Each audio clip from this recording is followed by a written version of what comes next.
Ladies and gentlemen, the session will start shortly. Please take a seat. Thank you.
afternoon, everybody, and welcome. I guess we don't have enough seats today.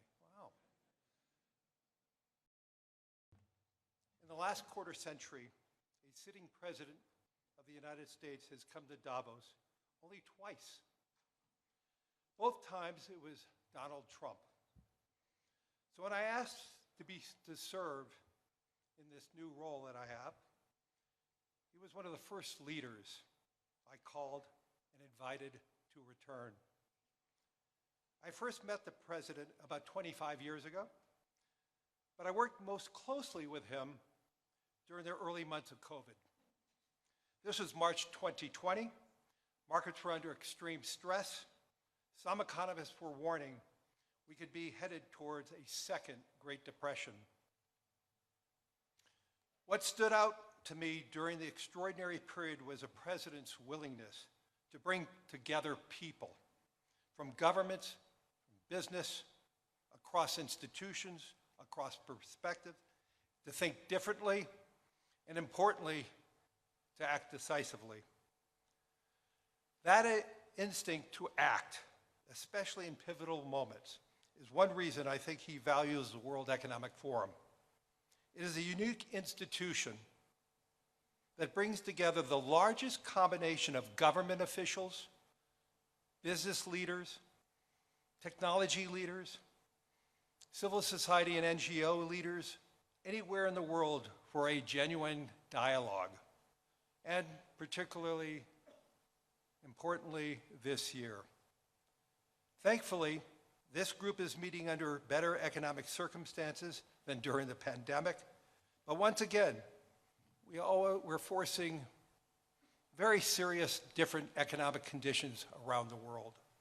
One of the central challenges that is impacting me is how capitalism can benefit more, and how can we broaden our global economy for greater and greater participation. That is a question where the president has shown real leadership through investing in infrastructure, reducing barriers to growth, and initiatives like the Trump account, designed to give more Americans a direct stake in the growth of the U.S. economy. As he enters the second year of his second term, we are interested in hearing his plans for 2026 and beyond, and will no doubt create more and more conversation. And that's what the forum is about, a serious conversation in the spirit of dialogue. Discussions where the world is headed, where are we going, and these discussions would be incomplete without the President of the United States, the most important leader in the world. We appreciate him here, so let me introduce and welcome back to Davos the President of the United States, Donald J. Trump.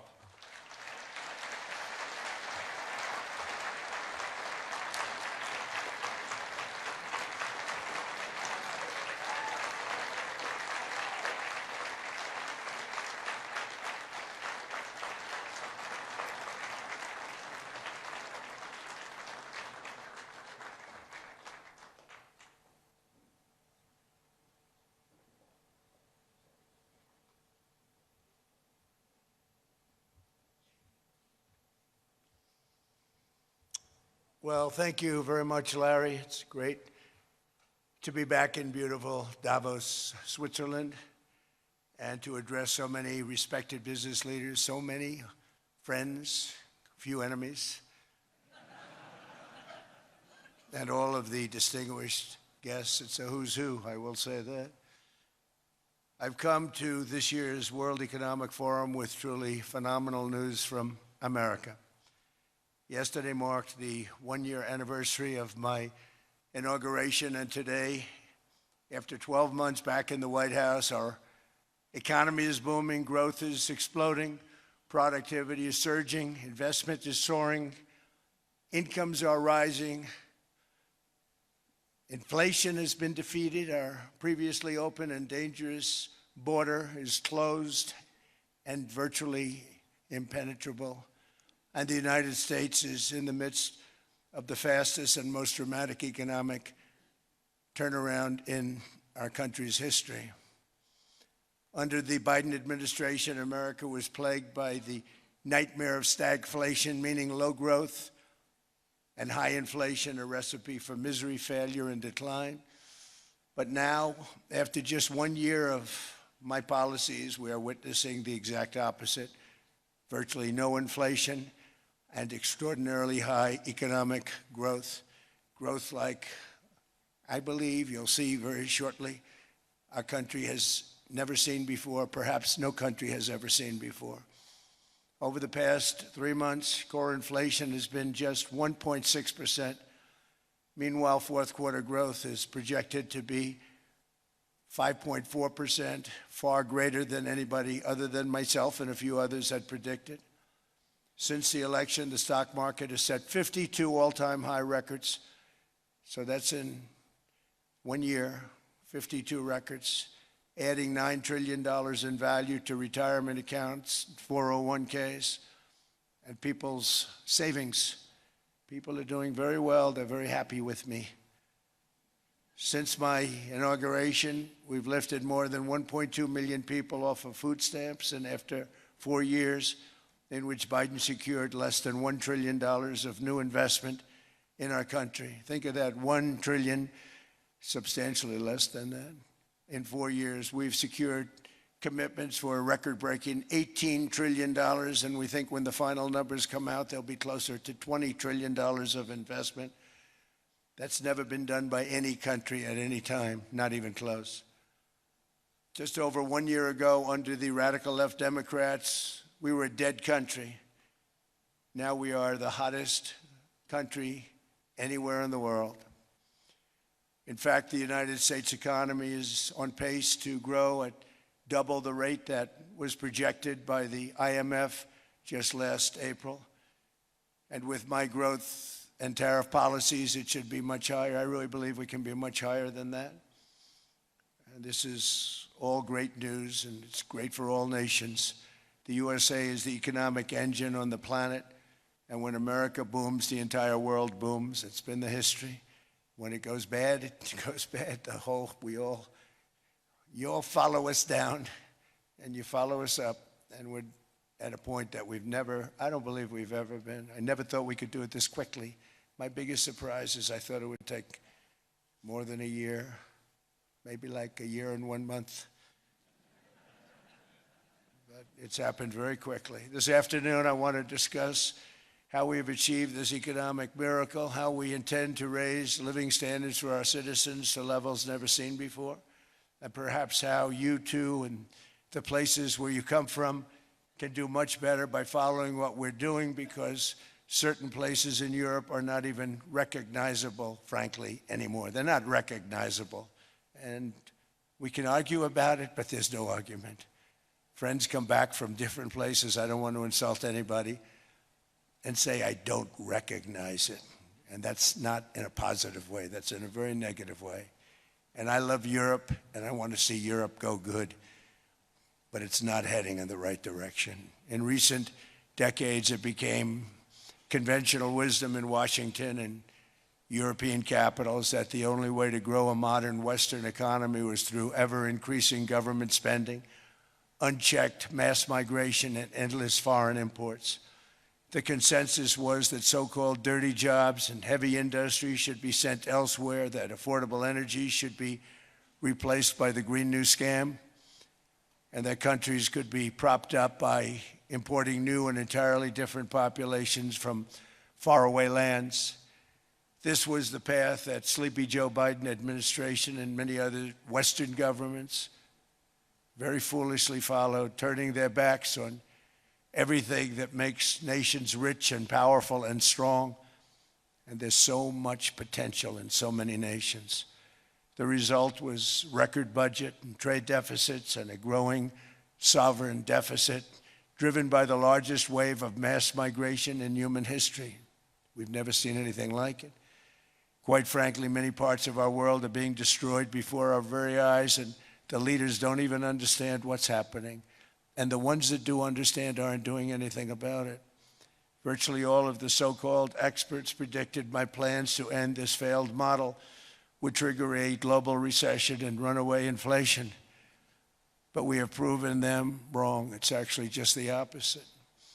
In 1 year, our agenda has produced a transformation like America has not seen in over 100 years. Instead of closing down energy plants, we're opening them up. Instead of building ineffective, money-losing windmills, we're taking them down and not approving any. Instead of empowering bureaucrats, we're firing them, and they're going out and getting jobs in the private sector for 2 and 3 times what they were making in government. So they started off hating me when we fired them, and now they love me. Instead of raising taxes on domestic producers, we're lowering them and raising tariffs on foreign nations to pay for the damage that they've caused. In 12 months, we have removed over 270,000 bureaucrats from the federal payrolls, the largest single-year reduction in government employment since the end of World War II. Nobody thought that was coming, but we had no choice. To make a country great, you can't have all federal jobs. We've cut federal spending by $100 billion and slashed the federal budget deficit by 27% in the single year. It's going to go down quite a bit more from that, driving inflation way down from the record highs of the Biden administration. Every month, they went up and up and up. I promised to cut 10 old regulations for every single new regulation, but instead I've cut, actually till this point, 129 regulations for every 1 new regulation approved. So every time they come in with a new regulation, we do at least 10, but so far it's averaging out to 129, if you can believe it. In July, we passed the largest tax cuts in American history, including no tax on tips, no tax on overtime, no tax on Social Security for our great seniors. We also provided 100% expensing, that's the one they like, and bonus depreciation for all new equipment and capital investments to help companies expand and shift production to America. They are so in love with that. They build a plant, they're able to deduct it immediately, the whole thing, rather than waiting 38 to 41 years in the old days. This is a miracle taking place. Nobody thought it would ever be done by any country, but it's done by us. It was what made my first term the most successful 4-year term that we've ever had from a financial standpoint. And now we've upped it. This is a 10-year program, not a 1-year program. But you're allowed to deduct everything in 1 year. It used to be 38 to 41 years. With tariffs, we've radically reduced our ballooning trade deficit, which was the largest in world history. We were losing more than $1 trillion every single year, and it was just wasted. It was going to waste.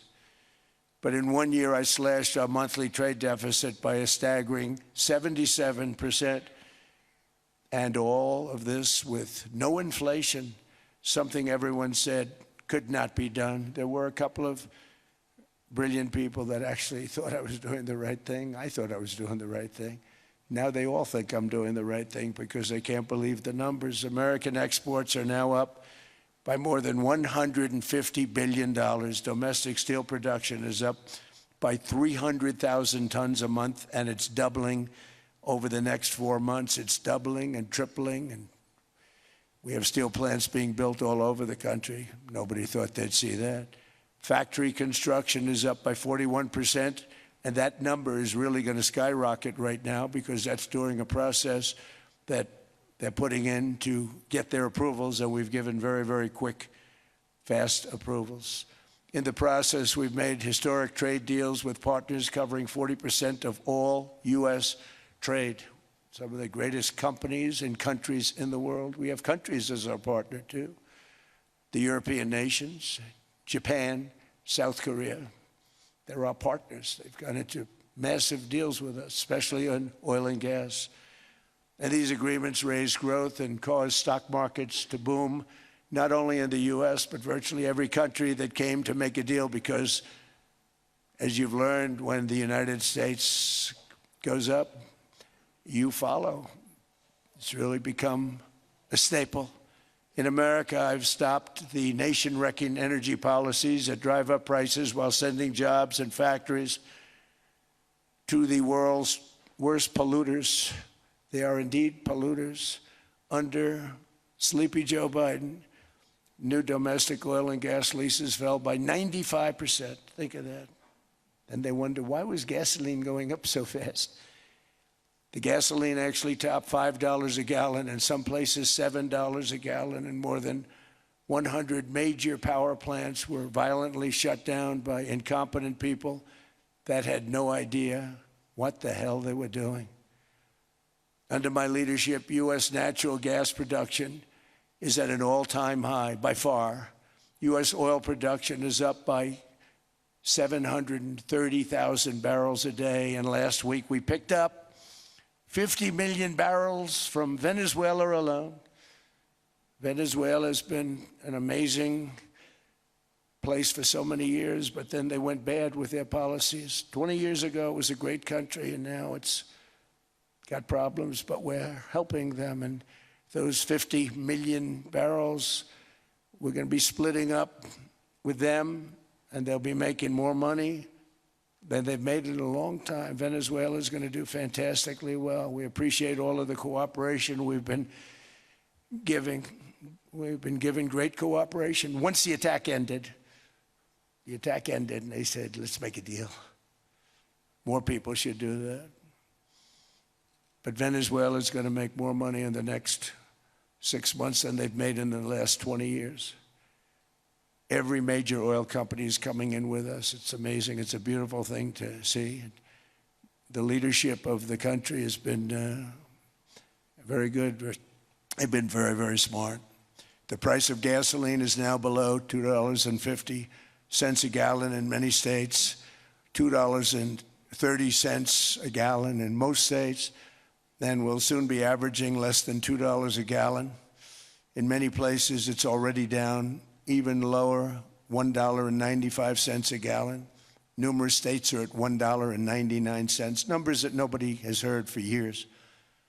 Actually, since my last administration, we got it down to around those numbers. I've signed an order directing and approval of many new nuclear reactors. We're going heavy into nuclear. I was not a big fan because I didn't like the risk, the danger. But they have the progress they've made with nuclear is unbelievable, and the safety progress they've made is incredible. We're very much into the world of nuclear energy, and we can have it now at good prices and very, very safe. And we're leading the world in AI by a lot. We're leading China by a lot. I think President Xi respects what we've done, in part because I've allowed these big companies building these massive buildings to build their own electric capacity. They're building their own power plants, which when added up is more than any country anywhere in the world is doing. I read recently an article in the Wall Street Journal that China's creating so much energy, and they are, I got to hand it to them. But we're creating as much or more, and we're letting them do that. I'm very proud of it. It was my idea. I said, you can't create this much energy. We needed more than double the energy currently in the country just to take care of the AI plants. And I said, we can't do that. We have an old grid system. And I came up with the idea, you know, you people are brilliant. You have a lot of money. Let's see what you can do. You can build your own electric generating plants. And they looked at me. They didn't believe me. All of the names that are, I think, in the room right now, if you want to know the truth, they didn't believe it. And I said, no, you can't. They came back 2 weeks and they didn't have the plant. They said, we thought you were kidding. I said, no, not only am I not kidding, you're going to have your approvals within 2 weeks. I always say nuclear will take 3 weeks. But most aren't going that. They're going oil and gas. They're even going coal in some cases. Because of my landslide election victory, the United States avoided the catastrophic energy collapse which befell every European nation that pursued the Green New Scam, perhaps the greatest hoax in history. The Green New Scam, windmills all over the place, destroy your land, destroy your land. Every time that goes around, you lose $1,000. You're supposed to make money with energy, not lose money. Here in Europe, we've seen the fate that the radical left tried to impose on America. They tried very hard. Germany now generates 22% less electricity than it did in 2017. And it's not the current chancellor's fault. He's solving the problem. He's going to do a great job. But what they did before he got there, I guess that's why he got there. And electricity prices are 64% higher. The United Kingdom produces just 1/3 of the total energy from all sources that it did in 1999. Think of that, 1/3. And they're sitting on top of the North Sea, one of the greatest reserves anywhere in the world, but they don't use it. And that's one reason why their energy has reached catastrophically low levels with equally high prices. High prices, very low levels. Think of that, 1/3. And you're sitting on top of the North Sea. And they like to say, well, you know, that's depleted. It's not depleted. It's got 500 years. They haven't even found the oil. The North Sea is incredible. They don't let anybody drill. Environmentally, they don't let them drill. They make it impossible for the oil companies to go. They take 92% of the revenues. So the oil companies say, we can't do it. They came to see me. Is there anything you can do? I want Europe to do great. I want UK to do great. Sitting on one of the greatest energy sources in the world, and they don't use it. In fact, their electricity prices have soared 139%. There are windmills all over Europe. There are windmills all over the place, and they are losers. One thing I've noticed is that the more windmills a country has, the more money that country loses and the worse that country is doing. China makes almost all of the windmills, and yet I haven't been able to find any wind farms in China. Did you ever think of that? It's a good way of looking at it. They're smart. China's very smart. They make them, they sell them for a fortune. They sell them to the stupid people that buy them, but they don't use them themselves. They put up a couple of big wind farms, but they don't use them. They just put them up to show people what they could look like. They don't spin. They don't do anything. They use a thing called coal, mostly. But China goes with the coal. They go with oil and gas. They're starting to look at nuclear a little bit. And they're doing just fine. They make a fortune selling the windmills, though. And I think really that's one that they wouldn't be surprised if it stopped. They are shocked that it continues to go.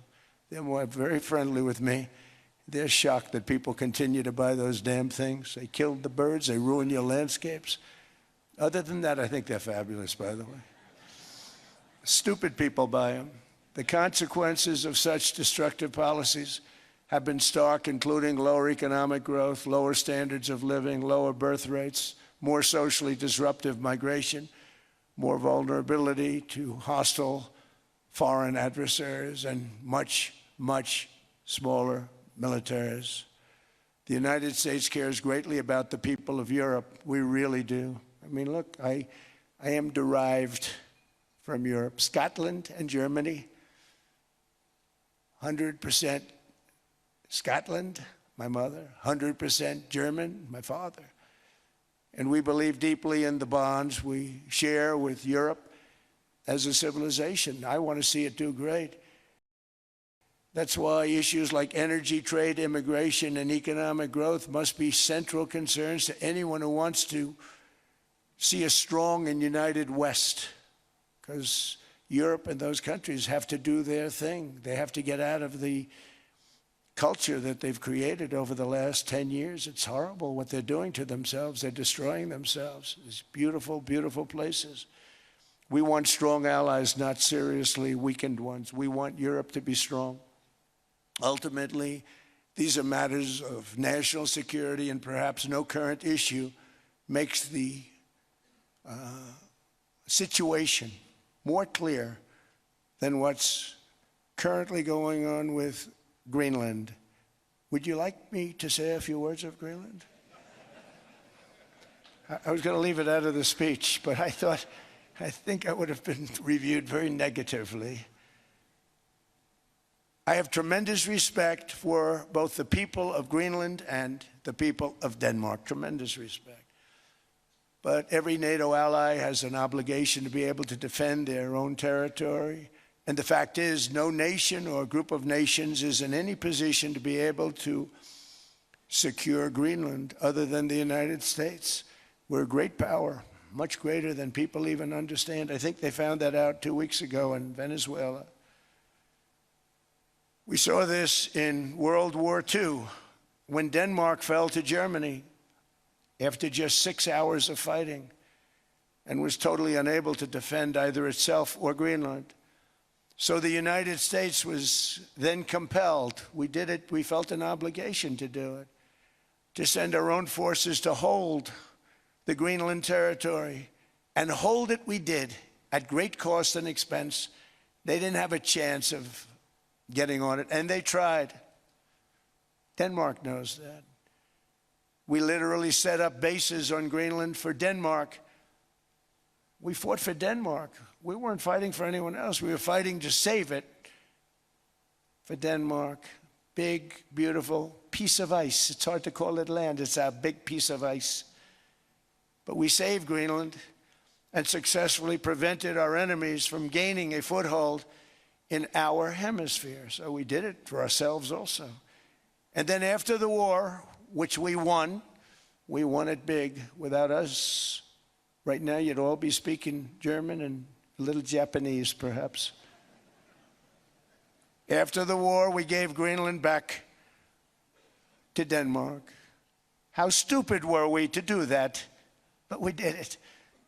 But we gave it back. But how ungrateful are they now? So now our country and the world face much greater risks than it did ever before because of missiles, because of nuclear, because of weapons of warfare that I can't even talk about. 2 weeks ago, they saw weapons that nobody ever heard of. They weren't able to fire one shot at us. They said, what happened? Everything was discombobulated. They said, we've got them in our sights. Press the trigger, and nothing happened. No anti-aircraft missiles went up.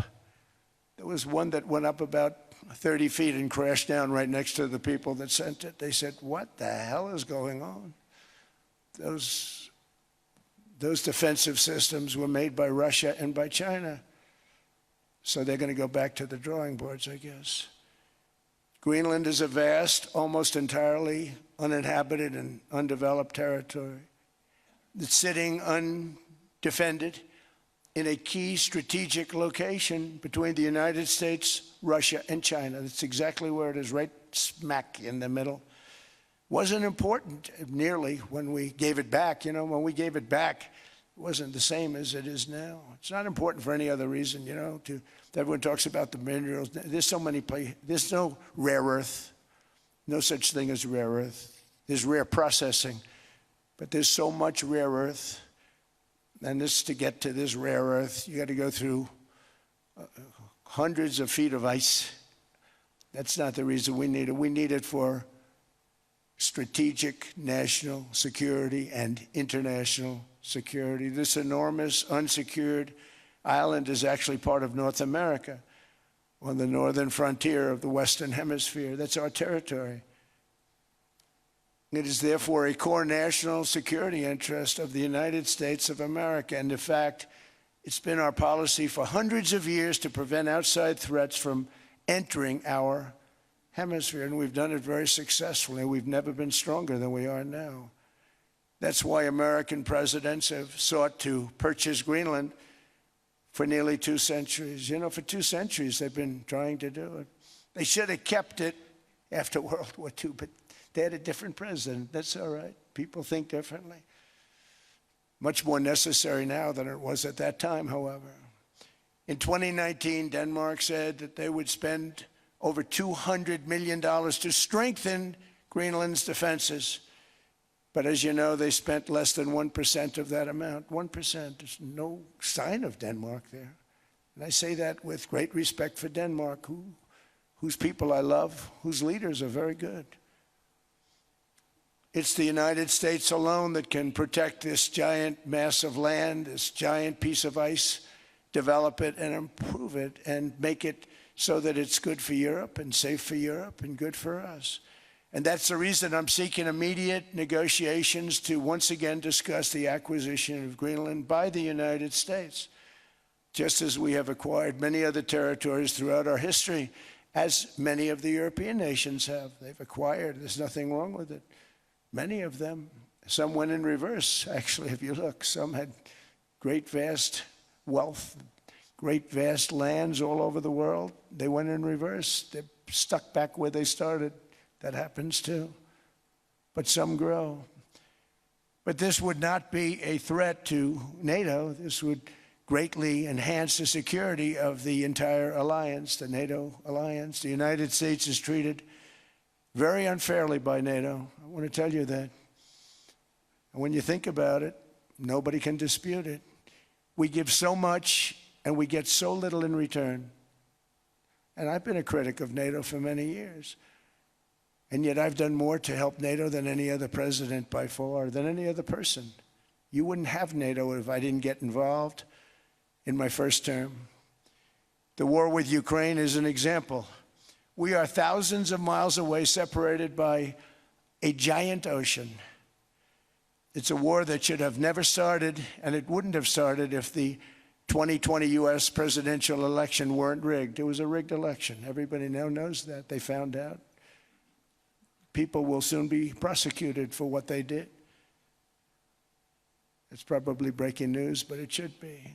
It was a rigged election. You can't have rigged elections. You need strong borders, strong elections, and ideally a good press. I always say it. Strong borders, strong elections, free, fair elections, and a fair media. The media is terrible. It's very crooked. It's very biased, terrible.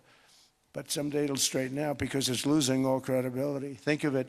When I went in a landslide, a giant landslide, won all 7 swing states, won the popular vote, won everything, and they only get negative press. That means that it has no credibility.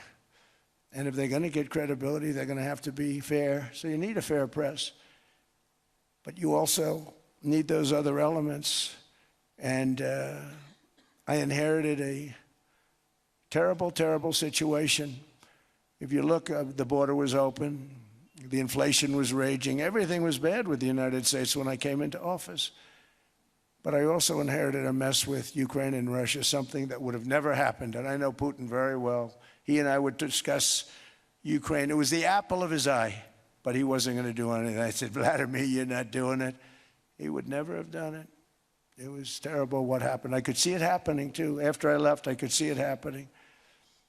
Biden had given Ukraine and NATO $350 billion, a staggering sum, $350 billion. I came in, and just like the southern border, just like inflation, just like our economy, I said, wow, this place is in trouble, meaning our country. All of these things were out of control. But the border was out of control. We fixed it with the strongest border anywhere in the world. And I've now been working on this war for 1 year, during which time I settled 8 other wars. India, Pakistan. I settled other wars that were Vladimir Putin called me, Armenia, Azerbaijan. He said, I can't believe you settled that one. They were going on for 35 years. I settled it in 1 day. And President Putin called me.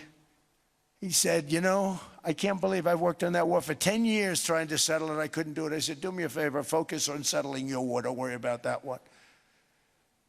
What does the United States get out of all of this work, all of this money, other than death, destruction, and massive amounts of cash going to people who don't appreciate what we do? They don't appreciate what we do. I'm talking about NATO. I'm talking about Europe. They have to work on Ukraine. We don't. The United States is very far away. We have a big, beautiful ocean separating us. We have nothing to do with it. Until I came along, NATO was only supposed to pay 2% of GDP. But they weren't paying. Most of the countries weren't paying anything. The United States was paying for virtually 100% of NATO. And I got that stopped. I said, that's not fair. But then, more importantly, I got NATO to pay 5%, and now they were paying, and now they are paying. So something nobody said was possible. They said, we will never go up higher than 2%. But they went to 5%, and now they're paying the 5. They didn't pay the 2, and now they're paying the 5. And they're stronger for it, and they have an excellent, by the way, Secretary General who's possibly in the room. Mark, are you here? Yes, he's here. Hello, Mark. We never asked for anything, and we never got anything. We probably won't get anything unless I decide to use excessive strength and force where we would be, frankly, unstoppable. But I won't do that. Okay? Now everyone's saying, oh, good. That's probably the biggest statement I made, because people thought I would use force. I don't have to use force. I don't want to use force. I won't use force. All the United States is asking for is a place called Greenland, where we already had it as a trustee, but respectfully returned it back to Denmark not long ago after we defeated the Germans, the Japanese, the Italians, and others in World War II. We gave it back to them. We were a powerful force then, but we are a much more powerful force now after I rebuilt the military in my first term and continue to do so today. We have a budget of $1.5 trillion. We're bringing back battleships.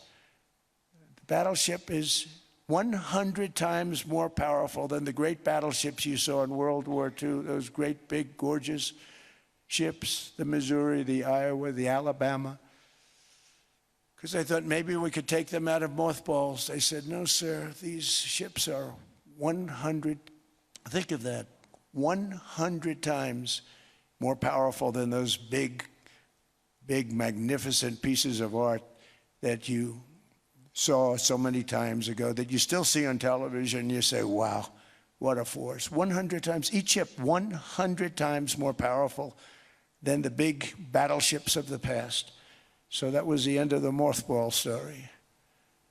So what we have gotten out of NATO is nothing except to protect Europe from the Soviet Union and now Russia. I mean, we've helped them for so many years. We've never gotten anything, except we pay for NATO. And we paid for many years until I came along. We paid for, in my opinion, 100% of NATO because they weren't paying their bills.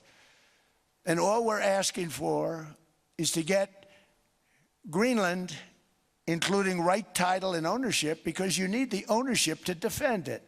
You can't defend it on a lease. Number one, legally it's not defensible that way, totally. And number two, psychologically, who the hell wants to defend a license agreement or a lease, which is a large piece of ice in the middle of the ocean where if there is a war, much of the action will take place on that piece of ice. Think of it. Those missiles would be flying right over the center of that piece of ice. All we want from Denmark for national and international security and to keep our very energetic and dangerous potential enemies at bay is this land on which we're going to build the greatest golden dome ever built. We're building a golden dome that's going to, just by its very nature, going to be defending Canada. Canada gets a lot of freebies from us, by the way. They should be grateful also, but they're not. I watched your Prime Minister yesterday. He wasn't so grateful.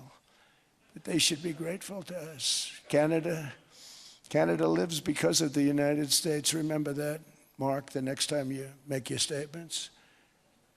What we did for Israel was amazing, but that's nothing compared to what we have planned for the United States, Canada, and the rest of the world. We are going to build a dome like no other. We did it for Israel. And by the way, I told Bibi, stop taking credit for the dome. That's our technology. That's our stuff.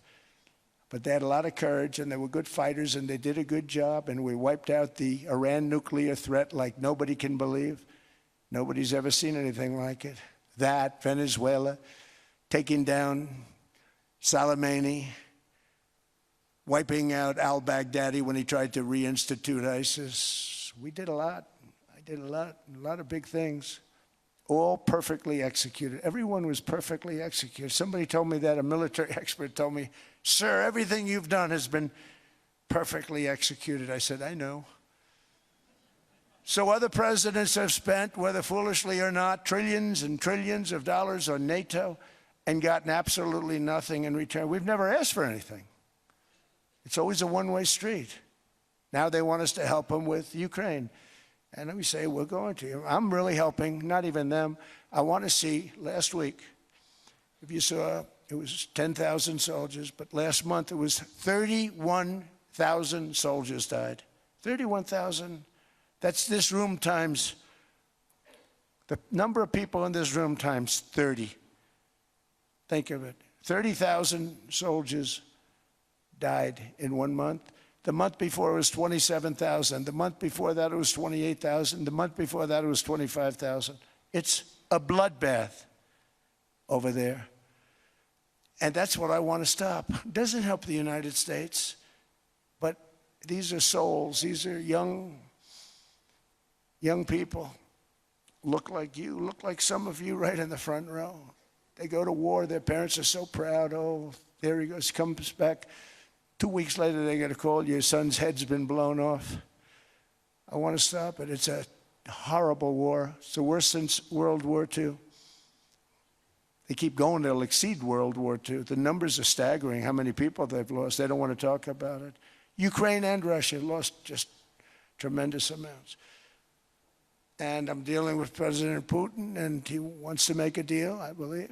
I'm dealing with President Zelensky, and I think he wants to make a deal. I'm meeting him today. He might be in the audience right now. But they got to get that war stopped because too many people are dying, needlessly dying. Too many souls are being lost. It's the only reason I'm interested in doing it. But in doing it, I'm helping Europe, I'm helping NATO, and I've until the last few days when I told them about Iceland, they loved me. They called me daddy, right, last time. A very smart man said, he's our daddy.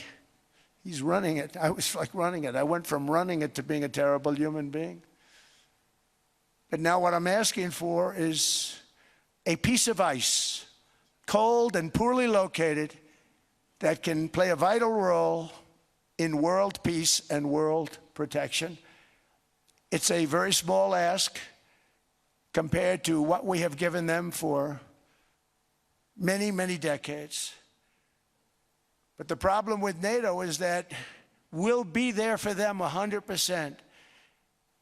But I'm not sure that they'd be there for us. If we gave them the call, gentlemen, we are being attacked. We're under attack by such and such a nation. I know them all very well. I'm not sure that they'd be there. I know we'd be there for them. I don't know that they'd be there for us. So with all of the money we expend, with all of the blood, sweat, and tears, I don't know that they'd be there for us. They're not there for us on Iceland, that I can tell you. I mean, our stock market took the first dip yesterday because of Iceland. So Iceland's already cost us a lot of money. But that dip is peanuts compared to what it's gone up. And we have an unbelievable future in that stock. That stock market is going to be doubled. We're going to hit 50,000, and that stock market's going to double in a relatively short period of time because of everything that's happening. But this is a good example. After giving NATO and European nations trillions and trillions of dollars in defense, they buy our weapons. We make the greatest weapons in the world, but now we're going to make them faster, much faster. You saw that. I put a cap on the salaries, and I put no buybacks, no stock buybacks, no various other things that they were doing. I mean, they were making $50 million, but it would take them 3 years to give you a Patriot missile. I said, that's not good. My chauffeur can do a better job than that, and he makes slightly less than 50. They make big salaries. If they're going to make those big salaries, they're going to have to produce a lot faster. The good news is we have the greatest equipment in the world. Now we're going to start making it a lot faster. They're going to build additional plants.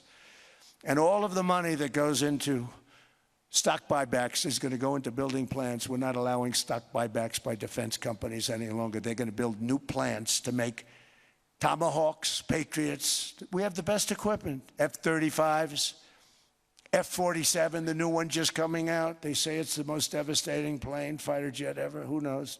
They called it 47. If I don't like it, I'm going to take the 47 off it. I wonder why they called it 47. We'll have to think about that. But if I don't like it, I'm going to take that 47 off. But it's supposed to be the stage 6. It's supposed to be the first stage 6 plane, undetectable, like our B-2 bombers were undetectable. They flew right over Iran. They were undetectable. And they did their job, and they got the hell out of there. So we want a piece of ice for world protection, and they won't give it. We've never asked for anything else, and we could have kept that piece of land, and we didn't. So they have a choice. You can say yes, and we will be very appreciative, or you can say no, and we will remember.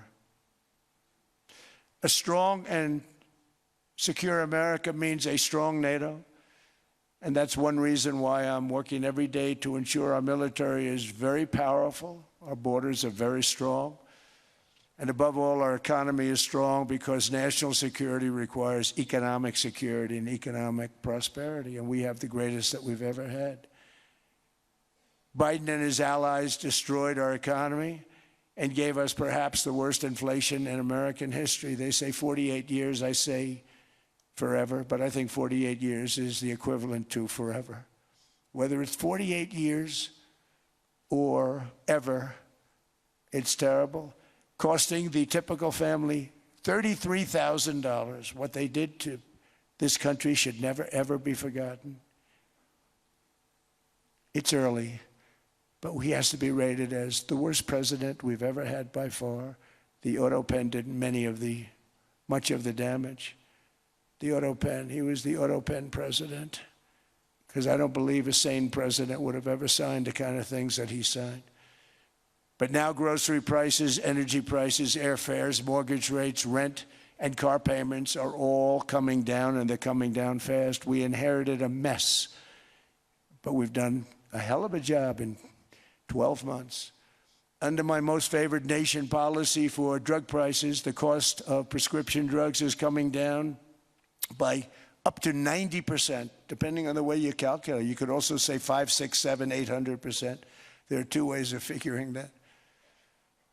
But we have a favored nations policy that every president wanted, no president was able to get. I got it, and other nations approved it. And I had to use tariffs in order to get it because they said, no way.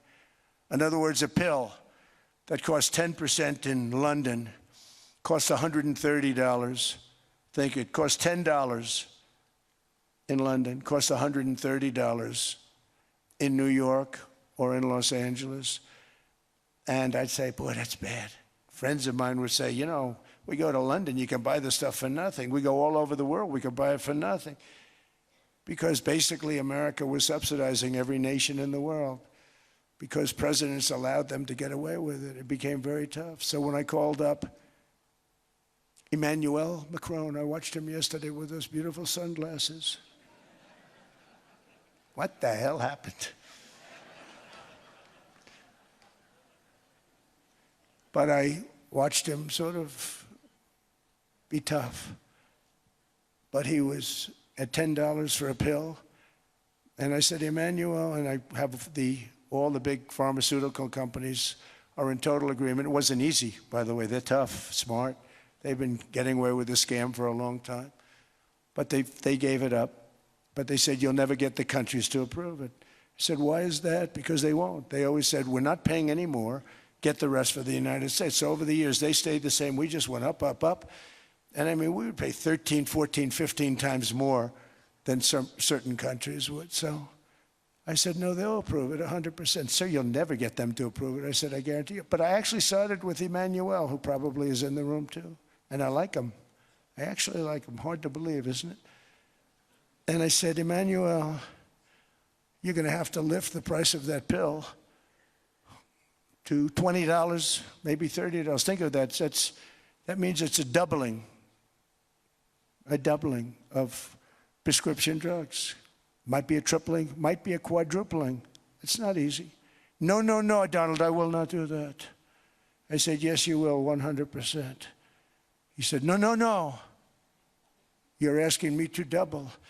I said, Emmanuel, you've been taking advantage of the United States for 30 years with prescription drugs. You really should do it, and you will do it. I have no doubt. In fact, I am 100% sure you're going to. No, no, no, I will not do it. Because he has to, in all fairness to him, he has to double or triple. Because the world being a bigger place than the United States, it's not that you meet in the middle. You just have to go up some, and we come down a lot. They go up a little, we come down a lot. So we're at $130, they're at 10. So they may have to go to 20 or 30. No more than that. I said, Emmanuel, you're going to be doubling or tripling? No, no, no. I said, here's the story, Emmanuel. The answer is you're going to do it, you're going to do it fast. And if you don't, I'm putting a 25% tariff on everything that you sell into the United States and a 100% tariff on your wines and champagnes. And that's about 10 times more than what I'm requesting. And you're going to do it. I don't want to go public with it, but you may make me do that. No, no, Donald, I will do it. I will do it. It took me, on average, 3 minutes a country, saying the same thing. You will do it. They all said, no, no, no, I will not do it. You're asking me to double the cost of prescription. I said, that's right, because you've been screwing us for 30 years. And they said, we will not do it. I said, that's all right. On Monday morning, we're putting a 25, 30, 50. I gave different numbers for different countries. This is also national security we're talking about. Not fair. We're not going to subsidize the whole world. And every one of those countries have agreed to do it. So one of the biggest things that I've done is the fact that we have now most favored nation. We will pay whatever the lowest price is in the entire world. So our drug prices are going to be coming down by staggering 90%. Again, you could say 1,000%, 2,000%. Depends on the way you want to figure it. But we'll go with the way the fake news likes it better because it sounds, can you imagine a 90% reduction sounds much worse. But drug prices are going to be coming down tremendously in all the nations, and I appreciate them doing it. But they did it, in all fairness, without tariffs. I wouldn't have been able to get it done. After declining $3,000 under Biden, real incomes are up in the United States by $2,000, $3,000, and even $5,000 and more. Home ownership has always been a symbol of health and vigor of American society, but that goal fell out of reach for millions and millions of people in the Biden era because interest rates went up so high. Today, I'm taking action to bring back this bedrock of the American dream. In recent years, Wall Street giants and institutional investment firms, many of you are here, many of you are good friends of mine, many of you are supporters. Sorry to do this to you, I'm so sorry. But you've driven up housing prices by purchasing hundreds of thousands of single-family homes, and it's been a great investment for them. Often as much as 10% of houses on the market. You know, the crazy thing is a person can't get depreciation on a house, but when a corporation buys it, they get depreciation. Okay, that's something we're going to have to think about too. I don't know if too many people think about that. You buy a corporation, they buy 500 houses. They buy hundreds of thousands. They buy 500 houses. They can take depreciation. A person sweats and works and buys one house, they can't. But homes are built for people, not for corporations, and America will not become a nation of renters. We're not going to do that. That's why I have signed an executive order banning large institutional investors from buying single-family homes. It's just not fair to the public. They're not able to buy a house. And I'm calling on Congress to pass that ban into permanent law, and I think they will. One of the biggest barriers to saving for a down payment has been surging credit card debt. The profit margin for credit card companies now exceeds 50%, one of the biggest. And they charge Americans interest rates of 28%, 30%, 31%, 32%. Whatever happened to usury? So to help our citizens recover from the Biden disaster, all caused by this just horrible president, I'm asking Congress to cap credit card interest rates at 10% for 1 year. And this will help millions of Americans save for a home. They have no idea they're paying 28%. They go out there a little late in their payment and they end up losing their house. It's terrible. To unleash innovation and savings and financing, I'm also working to ensure America remains the crypto capital of the world. And to that end, last year I signed the landmark Genius Act into law. Now Congress is working very hard on crypto market structure legislation, Bitcoin, all of them, which I hope to sign very soon, unlocking new pathways for Americans to reach financial freedom. And I did it for two reasons. Number one, I thought it was politically good, and it was. I got tremendous political support. But more importantly, China wanted that market too. It's just like they want the AI. And we've got that market, I think, pretty well locked up. If I didn't do it, Biden was totally against it until before the election when they realized that, there were millions of people voting against him over crypto. And all of a sudden they loved it very much, but it was too late. They blew it. But it is politically popular, but it's much more importantly, we have to make it so that China doesn't get the hold of it. And once they have that hold, we're not going to be able to get it back. So I'm honored to have done it. Finally, I've instructed government-backed institutions to purchase up to $200 billion in mortgage bonds to bring down interest rates. And I'll be announcing a new Fed chairman in the not-too-distant future. I think he'll do a very good job. See, I gave away some of it. He did give that away. So we have something, got something, but somebody that's very respected. They're all respected. They're all great. Everyone that I interviewed is great. Everyone could do, I think, a fantastic job. Problem is they change once they get the job. They do. They're saying everything I want to hear, and then they get the job. They're locked in for 6 years. They get the job, and all of a sudden, let's raise rates a little bit. I call them, sir, we'd rather not talk about this.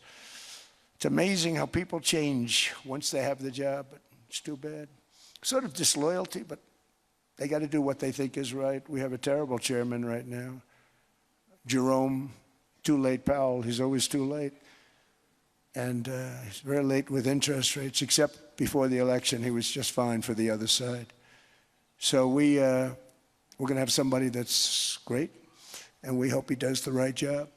Last week, the average 30-year mortgage rate dropped below 6% for the first time in many years.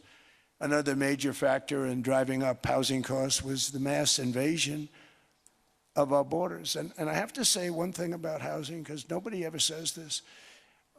I am very protective of people that already own a house, of which we have millions and millions and millions. And because we have had such a good run, the house values have gone up tremendously. And these people have become wealthy. They weren't wealthy. They become wealthy because of their house. And every time you make it more and more and more affordable for somebody to buy a house cheaply, you're actually hurting the value of those houses, obviously, because the one thing works in tandem with the other.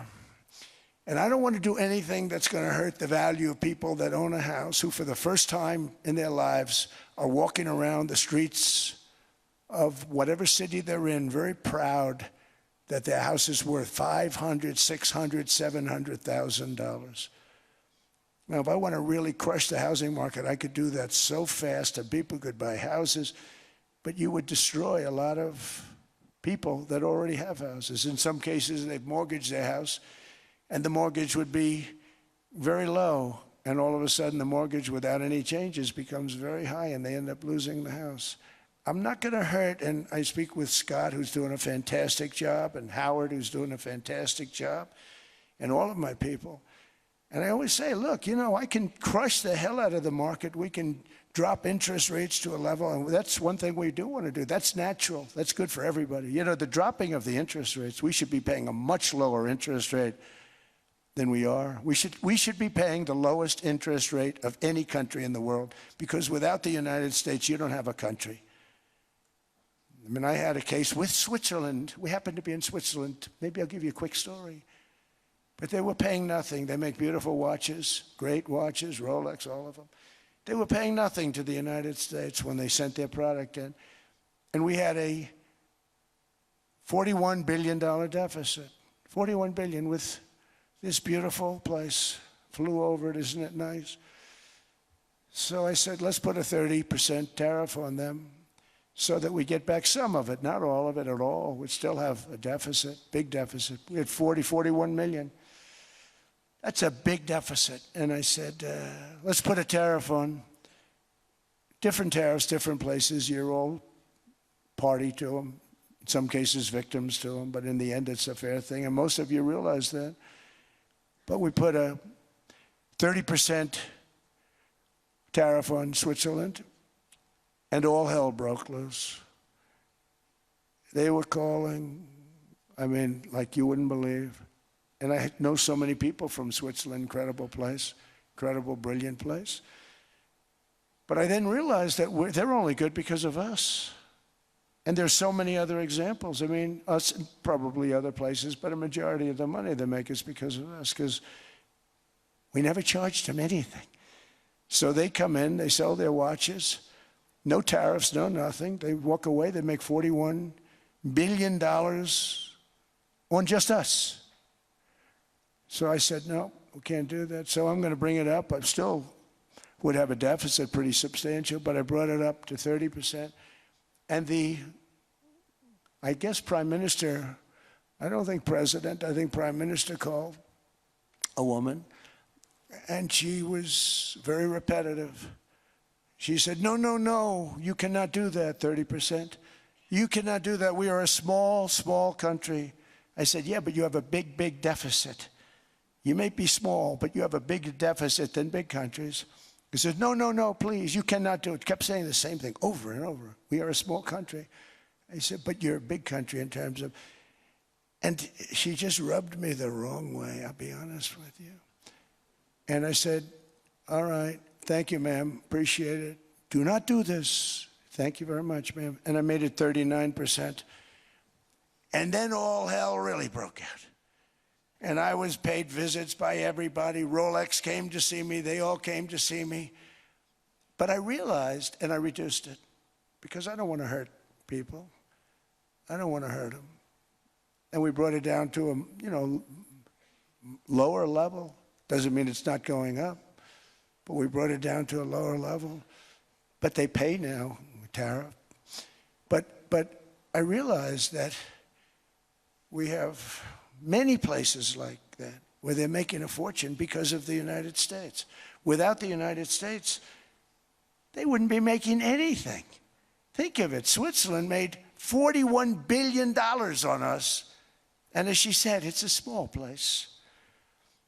And I realized with that, I don't know, because she was so aggressive.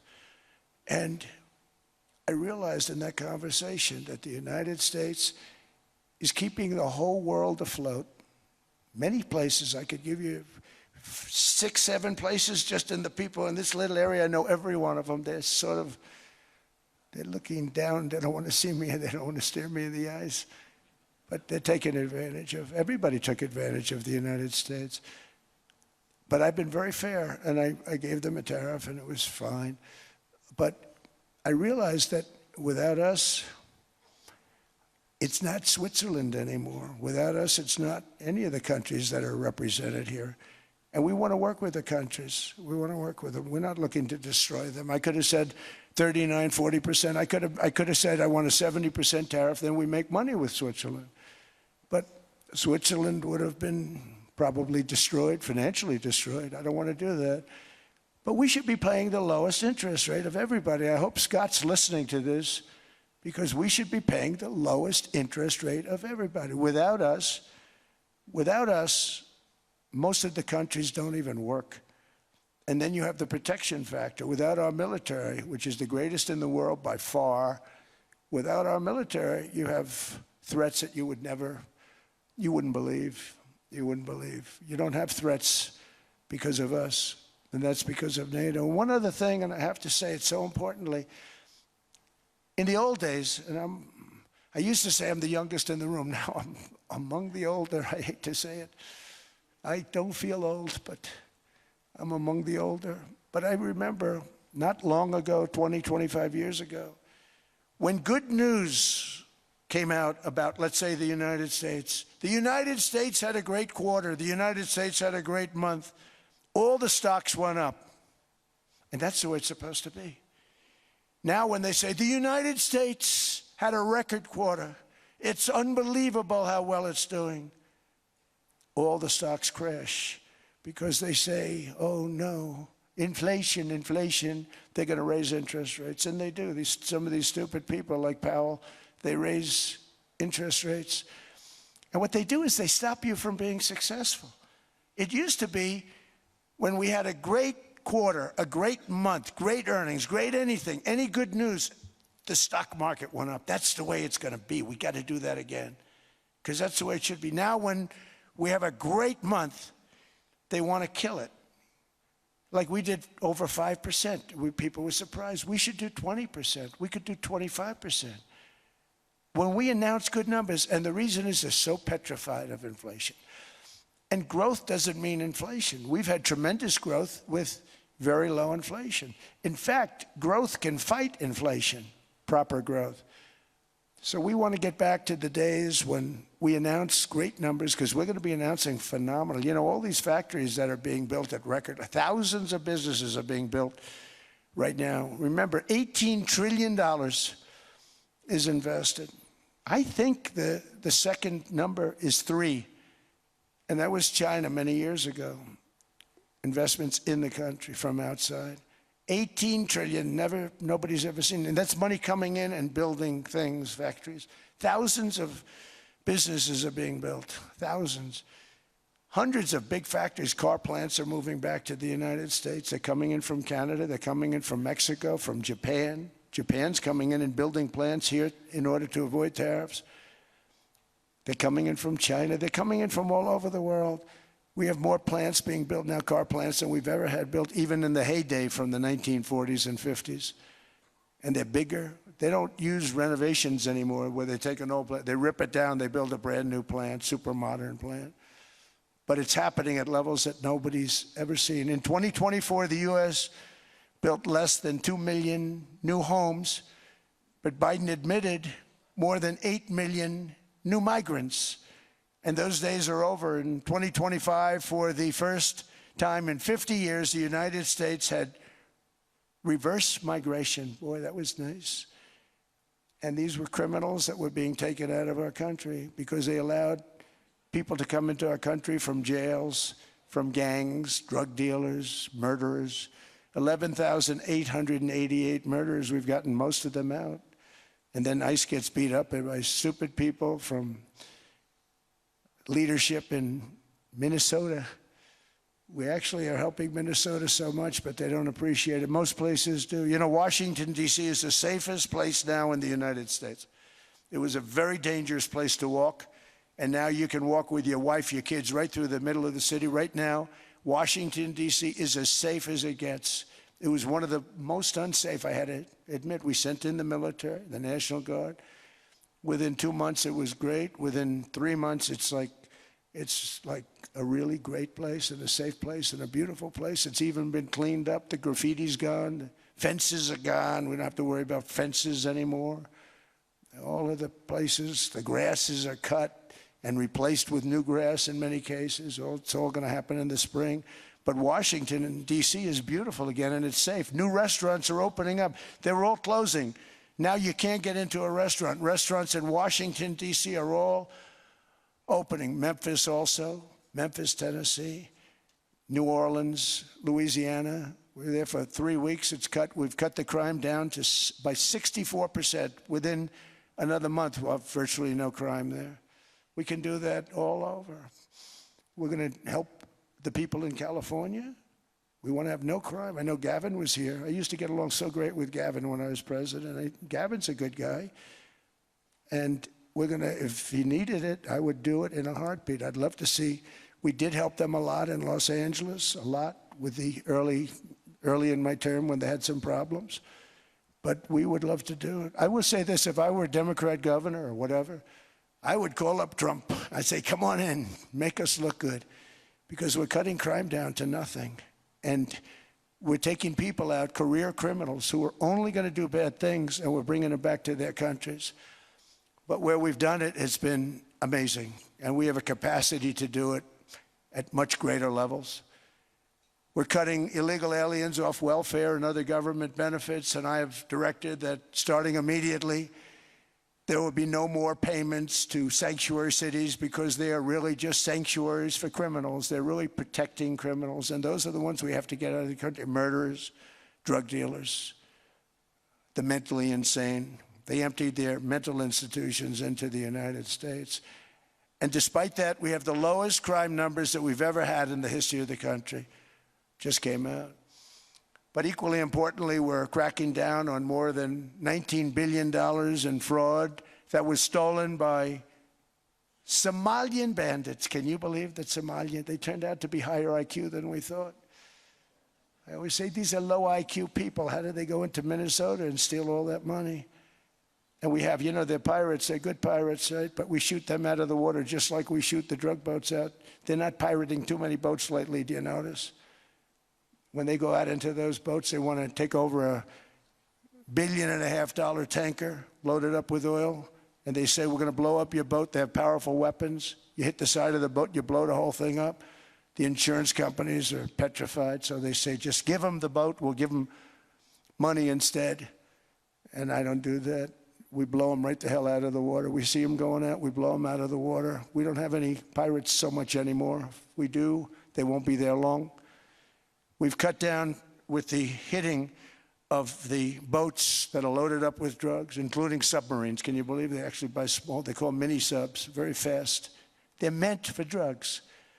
We've knocked out 2 of them. The Democrats say they were fishing. You have ruined somebody's fishing weekend, I would say. A submarine is not a fishing boat. You don't fish. But we've knocked down drugs by water, the oceans, the sea, by 97.2%. Think of that. And I actually say, who the hell are the 3%?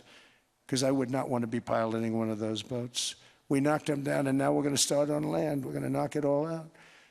The land is the easy part. What we did on sea is incredible, and that's our great military. The situation in Minnesota reminds us that the West cannot mass import foreign cultures which have failed to ever build a successful society of their own. I mean, we're taking people from Somalia, and Somalia is a failed, it's not a nation. Got no government, got no police, got no military, got no nothing. And then we have this fake congressperson who they just reported is worth $30 million. You believe this? Ilhan Omar, talking about the Constitution provides me. She comes from a country that's not a country, and she's telling us how to run America. Not going to get away with it much longer, let me tell you. The explosion of prosperity and conclusion and progress that built the West did not come from our tax codes. It ultimately came from our very special culture. This is the precious inheritance that America and Europe have in common. We share it.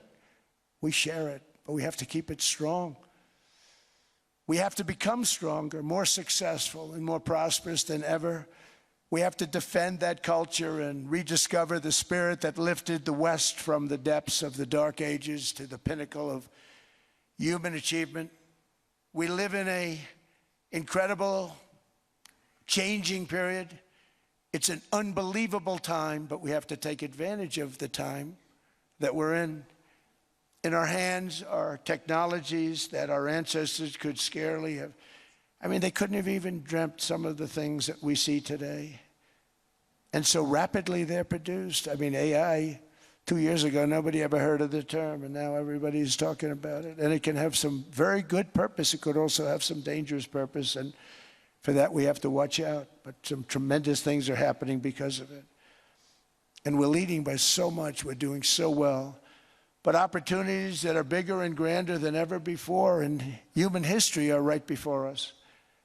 It is the pioneers in this room. Many of you in this room are true pioneers. You're truly brilliant, brilliant people.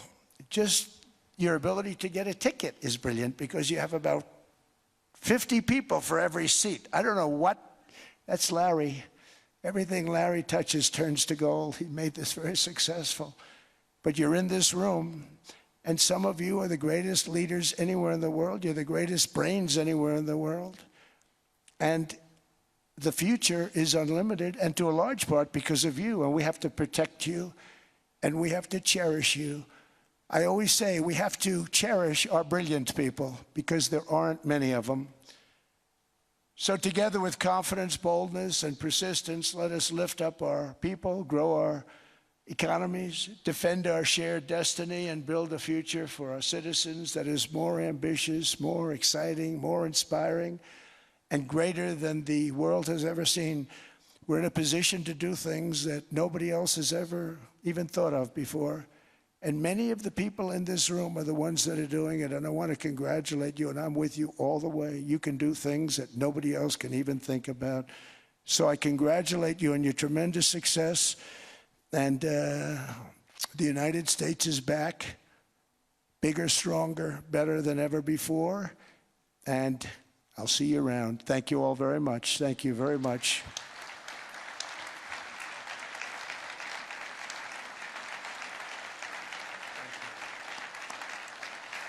Thank you.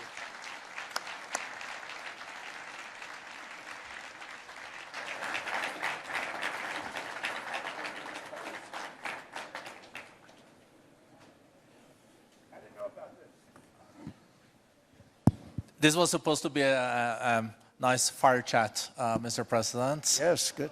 I got set up. I did know. You made the job for the moderator really easy. Thank you, Mr. President, for your speech. I do have a few follow-up questions, if it's okay. Sure. I don't think I should start with Greenland, maybe. I'll start with the economy. The U.S. economy is doing really, really well. But how to sustain this growth moving forward? Because there's always a recession looming around the corner. Well, you know, the one thing about economies and recessions is sometimes you get hit unexpectedly and there's nothing you can do about it. All brilliant people, but there's nothing. One example was COVID. We had an economy going at levels like nobody had ever seen my first 2.5, 3 years. And then I heard the word pandemic, not COVID. They came up with that name over a period of time. We won't get into that. But I heard the word pandemic. And I had a poll come out that was so strong just prior to that, and I was with the two best pollsters, McLaughlin and Fabrizio, and they said, sir, George Washington and Abraham Lincoln, if they came back and ran as president and vice president, they couldn't beat you.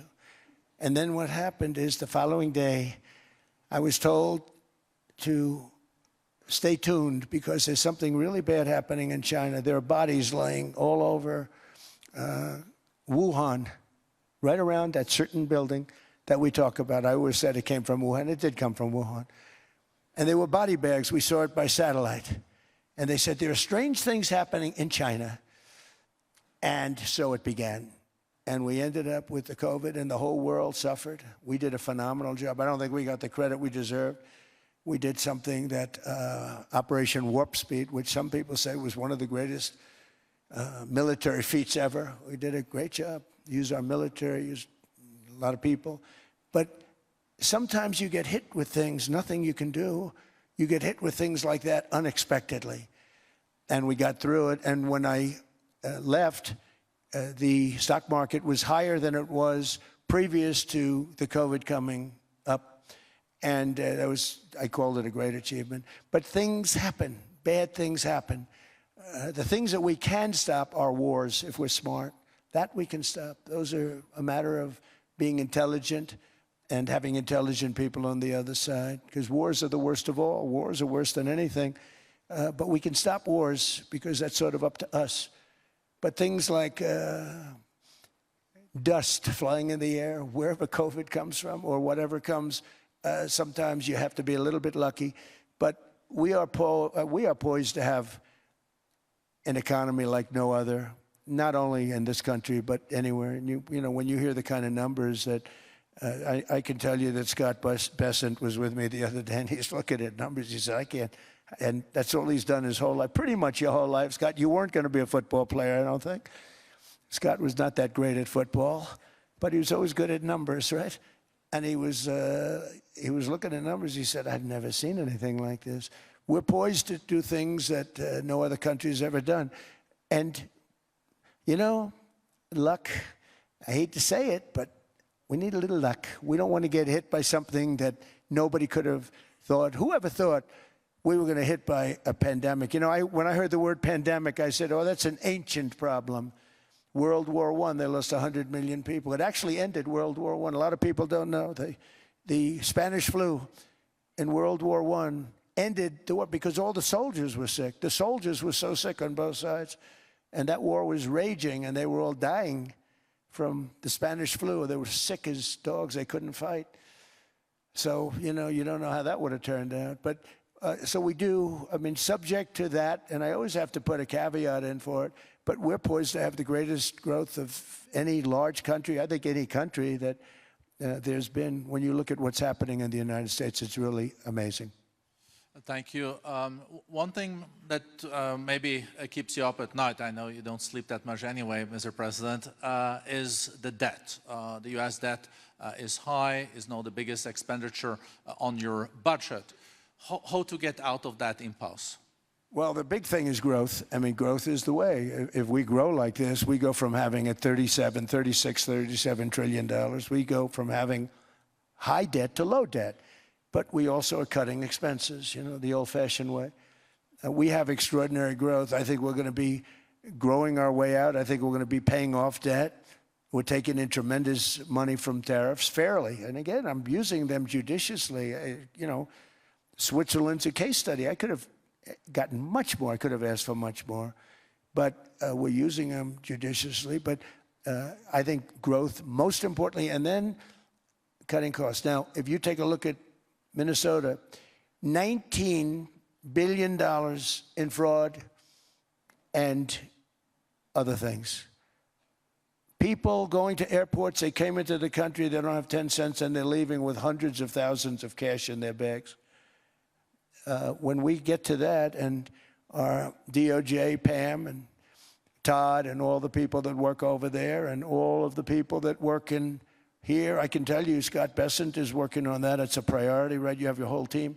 We're in there looking for where this money is coming from, how much it is. It could be more than $19 billion. Can you believe that? That's just one state.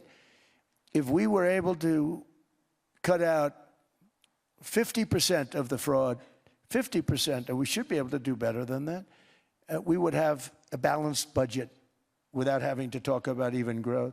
So we have a lot of options, but we're working very hard on that. That's a big deal. It's not just the protests, the fake protests done by agitators and, you know, professional insurrectionists. That's what they are. They're professional troublemakers. But we are looking very strong at the money too in Minnesota and other places.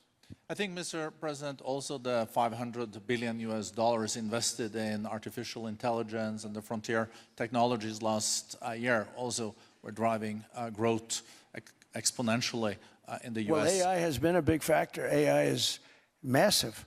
I mean, Mark Zuckerberg showed me a plant where he put it over a map of Manhattan, and it was basically the size of Manhattan. This is not, I said, you got to be kidding. It's a plant that was miles long, miles wide, very high. I don't think it was as high like the Empire State Building, but it was high. And it literally covered most of the island of Manhattan. That's called a big plant. And, you know, when I heard they're going to spend $50 billion building it, I said, what, you know, if you spend $50 million, you can build a nice little shopping center. If you spend $500 million, you can build a good shopping center. But how do you spend $50 billion? When I looked at this thing, I said, you think you'll be able to do it for that? It's amazing when, you know, some of the plants that I see, and I see them all, and again, so big is we're letting them build their own electric generation. This way we have no problem, and otherwise they'd be complaining. There'd be nobody able to be, you know, we have an old grid system. And not only that, they're going to sell at a very cheap price the excess electricity that they create back into our grid. So that'll solve some problems for certain states that don't have enough electricity.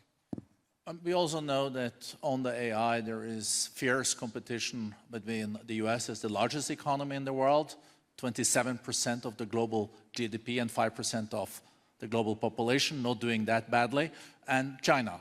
And we know that that competition is very tough on AI. I know you're heading to a state visit to China in April. How do you see the US-China relationship moving forward? Are you able to combine this tough competition with also collaboration? So I've always had a very good relationship with President Xi and with President Putin. Talk about, you know, the larger powers. But I've always had a very good relationship with President Xi of China. He's an incredible man. What he's done is amazing. He's highly respected by everybody. And I do now. I mean, now I have good. It was very severely interrupted by COVID. I used to call it the China virus, but he said, "Do you think you could use a different name?" And I decided to do that, because why should we have a problem over that? But I would do that, and they were... You're a true diplomat, huh? I became a diplomat for the first time. Well, you know who taught me that? Marco Rubio. Marco Rubio, he said, "Let me teach you about diplomacy." Hey, any guy that gets approved by 100% of the votes, think of it, he got liberal Democrats and radical right Republicans to approve him. He's the only one. The next one was like lost 45 votes, right? But he got all 100 votes voting for him. And at first I wasn't happy about it. I said, wait a minute, I don't like that. And now it turns out that the Democrats probably wish they didn't do that. And Marco has been fantastic. Marco, stand up, please. You have done a great job as Secretary of State. He's going to go down as the best Secretary of State. And Scott, and we have Susie, who's the first female Chief of Staff, and she's the best Chief of Staff, too.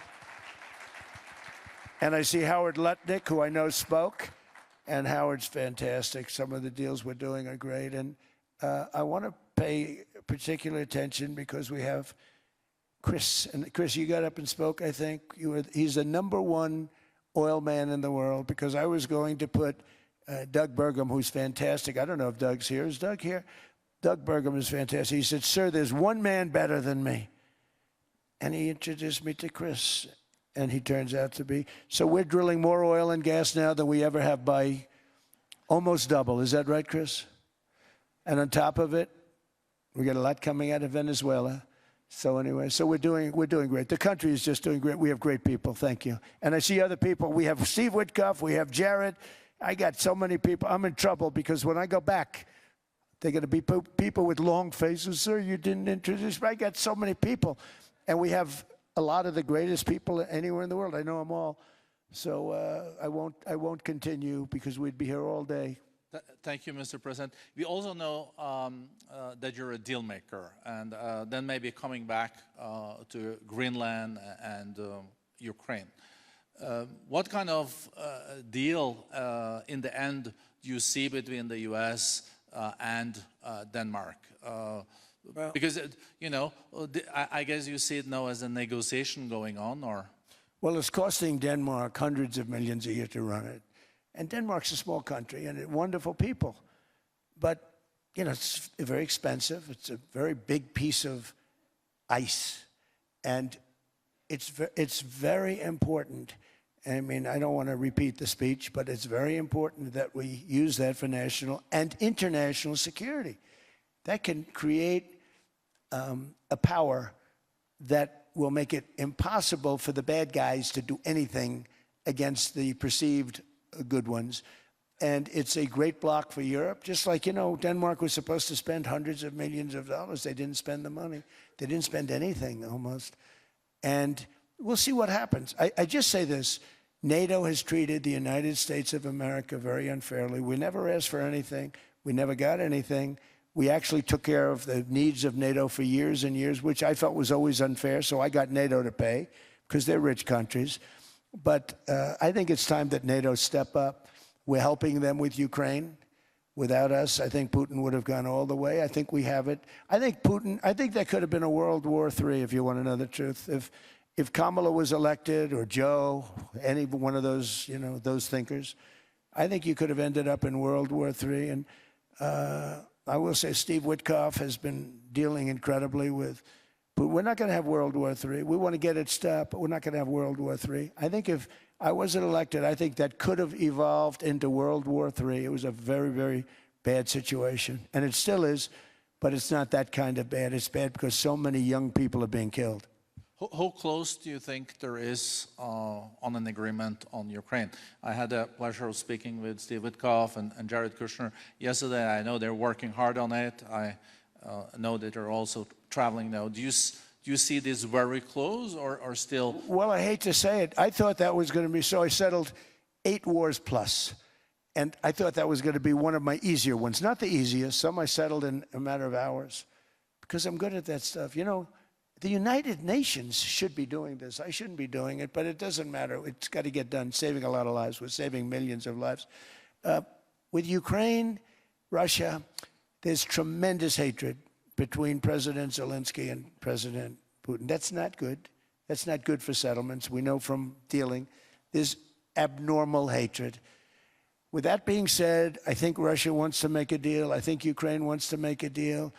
And we're going to try getting a deal done. We're getting, I think, Steve, I think I can say that we're reasonably close. What happens is oftentimes we'll have a deal with Russia. Russia's set, and President Zelensky will not do it. You saw that when he was in the Oval Office. I was not happy. And then we'll have President Zelensky wants to make a deal, and Putin doesn't want to make the deal.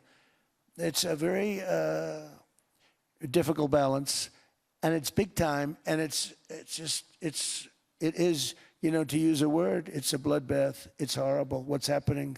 It's a drone war. The drones are killing, you know, thousands of people a week, thousands. We have to get it stopped. So I believe they're at a point now, I'm going to meet with President Zelensky later today. I believe they're at a point now where they can come together and get a deal done. And if they don't, they're stupid. That goes for both of them. And I know they're not stupid. But if they don't get this done, they are stupid. So I don't want to insult anyone, but you got to get this deal done. Too many people are dying. It's not worth it. President Sisi is sitting on the first row here. He spoke earlier today and also complimented you on the Gaza deal. I think there will be a signing tomorrow. Of course, there are different views on this, but how important do you think this signing is on the Board of Peace? And do you think this is going to sustain? Do you think we now will see Gaza reconstructed and billions of US dollars invested? I do. I mean, I think we have peace in the Middle East. There are some little situations like Hamas, and Hamas has agreed to give up their weapons. Now, you know, they were born with a weapon in their hand, so it's not easy to do. When they were born with a rifle in their hand. It's not an easy thing for them, but that's what they agreed to. They've got to do it. And we're going to know, Jared, over the next 2 or 3 days, certainly over the next 3 weeks, whether or not they're going to do it. If they don't do it, they'll be blown away very quickly. They'll be blown away. You know, we have 59 countries that are part of that whole peace deal. And some of those countries aren't even they're near the Middle East, but they're not in the Middle East traditionally. And they want to come in and take out Hamas. They want to come in. They want to do whatever they can. There's a problem with Hezbollah in Lebanon, and we'll see what happens there, but that's a problem. But there are these little flames, but there's peace in the Middle East. Now, had we not gone in and knocked out with those big, beautiful, we just ordered 25 brand new ones, the latest and the greatest, the B-2 bomber. Think of them, they went in there at 2 o'clock in the morning with no moon, no light, no nothing, and every single one of those massive bombs hit its target, 100,000-pound bombs hit its target, every one of them. And then on top of it, from a submarine 300 miles away, we hit the sites with tomahawks, which is an unbelievable weapon. So, you know, we did our job. If we didn't do that, you would have never had peace in the Middle East. And the countries like Saudi Arabia, UAE, and Qatar could never have, and others could never have signed anything because you would have had this dark cloud, and the dark cloud was Iran with nuclear. Iran would, if we didn't take them out, they would have had a nuclear weapon within 2 months. They were very close to having the nuclear weapon, and we hit them hard. And it was a total obliteration. If they may try again, but they're going to have to try from a different area because that area was obliterated. Incredible thing we did. And because we did that, we were able to make peace. If we didn't do that, I would say, Jared and Steve, if we didn't do that, there was no chance of making peace because the countries I just named and other countries could have never signed off. They were afraid. They were afraid. We had a bully. The bully was Iran, the bully of the Middle East. They used to call it for years. They were the bully of the Middle East. They're not the bully of the Middle East anymore.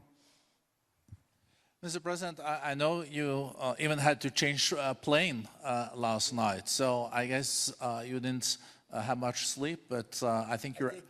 But your energy is still there. I know you have several bilateral meetings. I know you're also hosting a reception. So thank you so much for coming back to Davos. Thank you so much. It's highly appreciated. Well, thank you very much. Thank you, everybody, very much.